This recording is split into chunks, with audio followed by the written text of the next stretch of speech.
There are a lot of things wrong with the 2023 New York Jets, but penalties are right near the top, and that's something that coaching should be able to get figured out. Robert Saleh addressed that in today's press conference, and I think he may have thrown someone under the bus. Jets!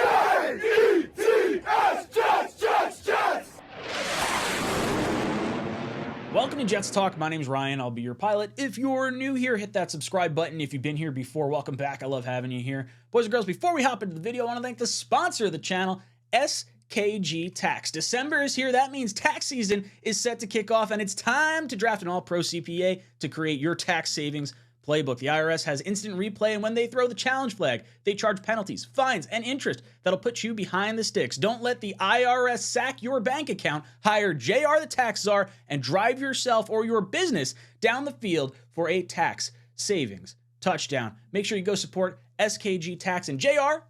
Great supporter of the channel, and also New York Jet fan, so if you want to help out a brother, help out JR. Boys and girls, let's hop into today's video. I want to discuss the pre-snap penalties happening at an alarming rate, and coach possibly taking a subtle shot at Nathaniel Hackett. So let's take a listen to the question that was asked and Robert Saleh's response, and let's look at some statistics and break it down on the other side. Robert, when you look at the penalties overall, you guys now lead the NFL in penalties. You did entering this week. Do you see a common theme there? Do you think it's a lack of discipline? Because that's what fans and media, right? We always kind of point to lack of discipline with penalties. What do you see as the cause there? No, last year I think we were top 10 in fewest penalties. This year, obviously, it hasn't gone anywhere close to good enough. There's a lot of things that we got to look at because a lot of the things that are happening are pre-snap, and which is an alarming thing. And whether it's, we've got to find answers to it. You know, you've got misalignments, you've got offsides, you've got delay games, you've got just a lot of things happening pre-snap that are that starts with us as coaches, and whether it's our wording, our verbiage, our pace and out of the huddle, our attention to detail, all that, obviously it starts with us. Robert Saleh dropping some interesting questions now to take a look at the penalties that are happening at an alarming rate. Here is the graph as far as penalties go. You can see these clearly skew to the offensive side of the ball, most notably in the pre-snap penalties. You got 31 false starts. That is absolutely outrageous. This 32 other column, I guess, is everything looped in. So they mentioned illegal formation and things of that nature in his press conference, but I guess this particular website didn't break it down quite so much. So illegal formations and illegal shifts and things like that, I don't even have that data to show you, but that could be even more on the offensive side of the ball and the headaches that are being created. So I got interested trying to figure out what the difference was from last year to this year. Now, it's very easy to tell this because obviously the offensive coordinator has changed and the offensive coaches underneath him have changed. And the players largely are the same for the most part, by and large. So as far as the pre-snap penalties I want to bring up, I want to take a look at the Jets last year. I want to take a look at the Broncos last year because that's where Nathaniel Hackett came from. And I want to look at the Jets this year. We're going to look at false starts, delay games, and holding penalties. Holding is not pre-snap, but I think it's just something to at least monitor on the offensive side of the ball. So, you know, you can kind of take with that what you will. In 2022, the Jets had 2 false starts, 22 delay games, and 15 holding penalties.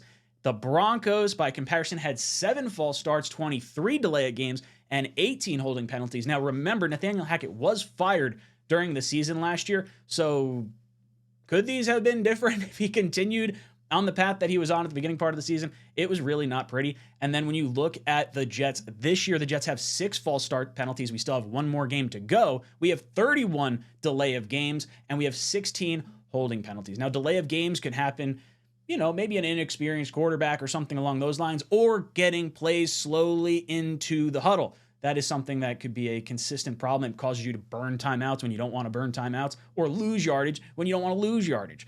Now, as far as where that ranks, the Jets were 14th in the NFL in terms of penalties last year. The Broncos were 31st. Like I said, Nathaniel Hackett was fired, so that may have helped them down the stretch. I don't know. I'd have to go into a little bit more detail on that one. But the Jets are currently ranked 32nd in the NFL this year. I don't know what you guys know or what you guys think, but I'm seeing a trend right here. I think the players on this team are far better than what we're currently getting out of them right now. And there just seems to be no discipline. There seems to be no accountability. These guys are just able to constantly have false starts, holding penalties. No one's getting pulled. And I know that, the continuity on the offensive line is important, and you've had guys and injuries and things like that, but we had injuries across our offensive line like the last few years. And for this to be such a consistent problem right now, you're just giving other teams first down opportunities on the defensive side when you're causing penalties on defense. And then on the offensive side, you're shooting yourself in the foot. How many times do we have a 3rd and 2 or a 2nd and, 3 or something like that? Now you get a penalty and you're holding call, you're back 2nd and 12, 3rd and, 7 or whatever, instead of a 3rd and 2. It's a constant problem for the New York Jets. And I think it mainly stems from Nathaniel Hackett or whatever he's doing on that side of the ball. Clearly the offensive side has been a big problem from a play standpoint, but from a penalty standpoint, clearly on the coaches, this is something you need to be able to coach out of them. I don't see how this gets better. Nathaniel Hackett is going to be here next year with Aaron Rodgers unless something abysmal happens in the final game of the season and Woody Johnson changes his mind and just pulls the plug on everyone. I think we're looking for a lot of penalties next season as well, and I don't know if the Jets have the talent to be able to overcome this alarming amount of penalties. So guys, let me know your thoughts in the comment section down below. Do you think that it's Nathaniel Hackett's problem that we're seeing with the offensive side of the ball in terms of penalties, or is this a head coaching problem across the board and the team? Let me know in the comment section down below. And as always, go Jets. J-E-T-S-J!